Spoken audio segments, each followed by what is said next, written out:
আমার মতো হয়তোবা অনেকেই আছেন যাদের কিনা রাতে কিছু খাবার ক্রেভিংস উঠে।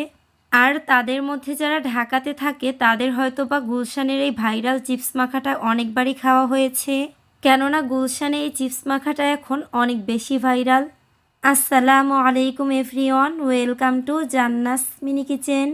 আর এক প্যাকেট চিপস মাখার প্রাইসও কিন্তু অনেক বেশি, প্রায় 400 থেকে 500 টাকার মতো। আর এই ভিডিওটা যখন আমার সামনে আসলো তখন আমিও চিন্তা করলাম, কেননা বাসায় তো আমরা এটা তৈরি করে খেতে পারি। এতে করে যারা ঢাকার বাহিরে থাকে তারাও কিন্তু বাসায় তৈরি করে খেতে পারবে। আমি আজকে আপনাদের 500 টাকার চিপস মাখা মাত্র 50 টাকায় তৈরি করে দেখাবো। চলুন আর কথা না বাড়িয়ে তাড়াতাড়ি আপনাদের সাথে রেসিপিটা শেয়ার করে ফেলি। চিপস মাখার জন্য আমি এখানে ফ্রেঞ্চ ফ্রাই বানিয়ে নিব। এর জন্য আমি এখানে 4টা আলু খুব ভালো করে কেটে ধুয়ে পরিষ্কার করে নিয়েছি। আজকে আমি মাত্র 5 মিনিটেই আপনাদের খুবই সহজভাবে একটা ফ্রেঞ্চ ফ্রাইয়ের রেসিপি শেয়ার করছি। আর এই ফ্রেঞ্চ ফ্রাইটা কিন্তু অনেক বেশি ক্রিস্পি হয়। এবার আমি একটা প্যানে পরিমাণ মতো পানি গরম করতে দিয়েছি। এখন এই পানির মধ্যে কেটে রাখা আলুগুলোকে দিয়ে দিচ্ছি। এবার একটা ঢাকনা দিয়ে ঢেকে এভাবেই 4 থেকে 5 মিনিটের মতো খুব ভালো করে আলুগুলোকে সিদ্ধ করে নিব। 5 মিনিট পর ঢাকনাটা তুলে নিচ্ছি। দেখতেই তো পারছেন আলুগুলো কিন্তু 70% মতো সিদ্ধ হয়ে গেছে। এবার এই আলুগুলোকে পানি ঝরিয়ে তুলে নিচ্ছি। এখন এই আলুগুলোকে 5 মিনিটের মতো একটা ছড়ানো প্লেটে রেখে ঠান্ডা করে নিয়েছি। এবার এই আলুর মধ্যে দিয়ে দিচ্ছি 3 টেবিল চামচ কর্নফ্লাওয়ার আর স্বাদ মতো কিছুটা লবণ। এখন খুব ভালো করে আলুগুলোকে লবণ আর কর্নফ্লাওয়ারের সাথে মাখিয়ে নিচ্ছি। খুব ভালো করে মাখিয়ে নেওয়া হয়ে গেছে। এবার আমি আলুগুলোকে ভেজে নিব।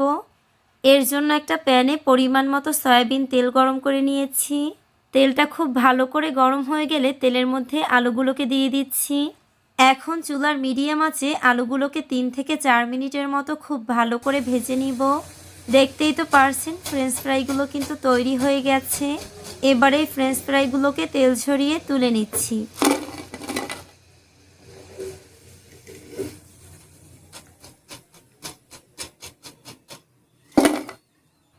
এখন এই ফ্রেঞ্চ ফ্রাইগুলোকে একটা সাইডে রেখে দিচ্ছি।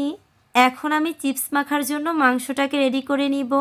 এর জন্য একটা বাটিতে হাফ কাপের মতো মুরগির বুকের মাংস নিয়েছি। আর দেখতেই তো পারছেন মাংসগুলোকে আমি ছোট ছোট করে পিস করে কেটে খুব ভালো করে ধুয়ে নিয়েছি। এবার এই মাংসের মধ্যে দিয়ে দিচ্ছি হাফ চা চামচ আদা বাটা আর হাফ চা চামচ রসুন বাটা। এখন হলুদ গুঁড়ো দিয়ে দিচ্ছি 1/4 চা চামচ আর মরিচ গুঁড়ো দিয়ে দিচ্ছি হাফ চা চামচ। 1/4 চা চামচ দিয়ে দিচ্ছি ধনিয়ার গুঁড়ো আর 1/4 চা চামচ দিয়ে দিচ্ছি চাট মশলা। এবার গরম মশলা গুঁড়ো দিয়ে দিচ্ছি 1/4 চা চামচ আর জিরা গুঁড়ো দিয়ে দিচ্ছি 1/4 চা চামচ। আর তার সাথে হাফ চা চামচ দিয়ে দিচ্ছি চিলি ফ্লেক্স আর 1/4 চা চামচ দিয়ে দিচ্ছি বিট লবণ। এবার সবশেষে সয়া সস দিয়ে দিচ্ছি হাফ চা চামচ আর ভিনেগার দিয়ে দিচ্ছি হাফ চা চামচ। এখন এই সব কিছুকে খুব ভালো করে হাত দিয়ে মাখিয়ে নিচ্ছি। খুব ভালো করে মাখিয়ে নেওয়া হয়ে গেছে। এবার এগুলোকে ভেজে নিব। এর জন্য একটা প্যানে পরিমাণ মতো সয়াবিন তেল গরম করে নিয়েছি। এবার এই তেলের মধ্যে মাংসের টুকরোগুলো দিয়ে দিচ্ছি। এখন খুব ভালো করে 4 থেকে 5 মিনিটের মতো চুলার মিডিয়াম হিটে মাংসগুলোকে লাল লাল করে ভেজে নিব। দেখতেই তো পারছেন মাংসগুলো কিন্তু ভাজা হয়ে গেছে। এবার এগুলোকে চুলা থেকে নামিয়ে নিচ্ছি। এখন আমি আপনাদের সরাসরি চিপস মাখাটা তৈরি করে দেখাবো। আজকে চিপস মাখার জন্য আমি এখানে 10 টাকা দামের পটেটো চিপস নিয়েছি। তবে আপনারা চাইলে কিন্তু যে কোনো চিপস দিয়েই এই চিপস মাখাটা বানিয়ে নিতে পারেন। এবার আমি এই চিপসটাকে কেটে নিচ্ছি। এবার এই চিপসের মধ্যে আমি যে মাংসটাকে ভেজে রেখেছিলাম সেখান থেকে 3 চামচ মাংস দিয়ে দিচ্ছি।